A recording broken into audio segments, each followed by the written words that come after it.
Good morning અને આજે દિવસની શરૂઆત થાય છે એઝ યુઝ્યુઅલી જીમ જવાથી અને આજે જીમમાં છે ચેસ્ટ અને બાઇસેપ ડે. જનરલી હું જીમમાં ચેસ્ટની સાથે ટ્રાઇસેપની એક્સરસાઇઝ કરું છું, પણ મારા એક ફ્રેન્ડે મને સજેસ્ટ કર્યું કે ચેસ્ટની સાથે બાઇસેપની એક્સરસાઇઝ કરવાની, તો આજે મેં ચેસ્ટની સાથે બાઇસેપની એક્સરસાઇઝ કરી. પછી હું અને મમ્મી આવી ગયા અમારા કુળદેવી માતાજીના મૂર્તિ લેવા માટે, અને મમ્મીએ અહીંયા પછી કરી પૂજા અને પછી અમે લોકો આવી ગયા ઘરે.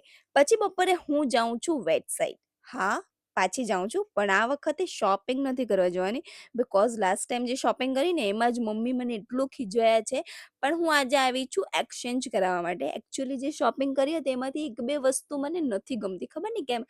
જ્યારે શોપિંગ કરે ને ત્યારે બધું જ બહુ જ ગમે ને એવું થાય કે બધું જ લઈ લો. પછી ઘરે ગઈ એટલે મને એક બે વસ્તુ નહીં ગમી, તો મેં વિચાર્યું કે હવે એક્સચેન્જ કરાવી લઈએ, અને પછી એના બદલામાં મેં લીધો આ ડ્રેસ. પછી હું અને મમ્મી આવી ગયા બોમ્બે માર્કેટ, અને અહીંયા આવીને મને એક સાડી બહુ જ ગમી ગઈ.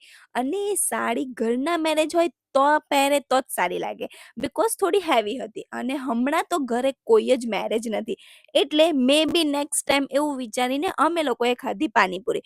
અને આ સનસેટ તો જુઓ કેટલું મસ્ત લાગે છે.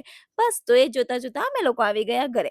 પછી રાત્રે હું જાઉં છું ગરબા ક્લાસ, અને બહુ ટાઈમ પછી મારા વ્લોગમાં ગરબા ક્લાસ આવ્યા, બિકોઝ નવરાત્રી પછી ગરબા ક્લાસ બંધ થઈ ગયા. અને આજે અમે લોકો બધા ભેગા થયા છે, બધા નહીં પણ ખાલી ફેકલ્ટી મેમ્બર્સ.